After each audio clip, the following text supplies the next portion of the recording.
Hello दोस्तों, a logical में आपका स्वागत है। एक गांव में जेठालाल और उनकी पत्नी दया रहती थी। जेठा का एक बेटा भी था, टप्पू। जेठा एक किसान था। जेठा और उसके परिवार बहुत हंसी खुशी रहते।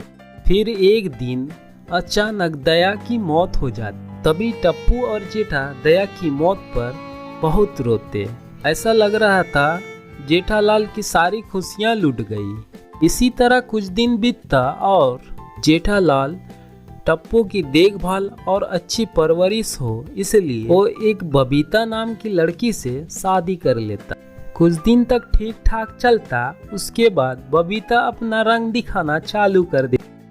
जेठालाल अपने काम काज खेती बाड़ी में दिन भर लगा रहता था और बबीता घर का सारा काम टप्पू से करवाती थी और हर बात पे उसे मनहूस कहती थी। एक दिन टप्पू बबीता से कहता है, माँ मुझे बहुत जोरों की भूख लगी है, कुछ खाने को है तो दो ना। टप्पू बेचारा घर का सारा काम करता। तभी बबीता कहती है, अरे चलो पहले काम पूरे करो फिर खाने को दूंगी। जब टप्पू घर का सारा काम खत्म कर लेता तभी बबीता एक दिन का बासी खाना निकाल के उसे देती। तभी टप्पू कहता है, माँ मैं घर का सारा काम करता हूँ और आपकी हर बातें मानता हूँ, फिर भी आप मुझे बासी खाना ही देते हैं, वो भी टाइम से नहीं। ऐसा क्यों माँ, आप मुझे प्यार क्यों नहीं करते? तभी बबीता कहती है, बंद कर अपना मुंह और जो मिला है चुपचाप से खा ले, क्योंकि तुम मेरा सगा बेटा नहीं है। और हाँ, मुझे माँ मत कहना, मैं तेरी माँ नहीं हूँ, मनहूस कहीं का।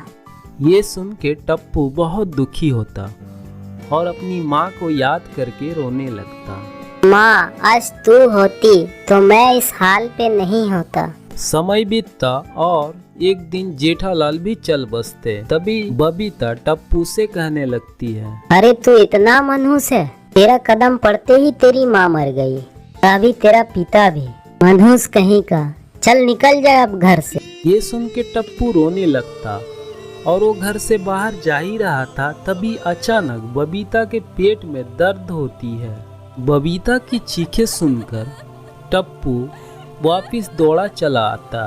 अरे माँ आप ठीक तो है ना, थोड़ा सा रुक जाओ, मैं बाहर जाकर किसी को मदद के लिए बुलाता हूँ। उसी वक्त बाहर बहुत जोरों की बारिश हो रही थी।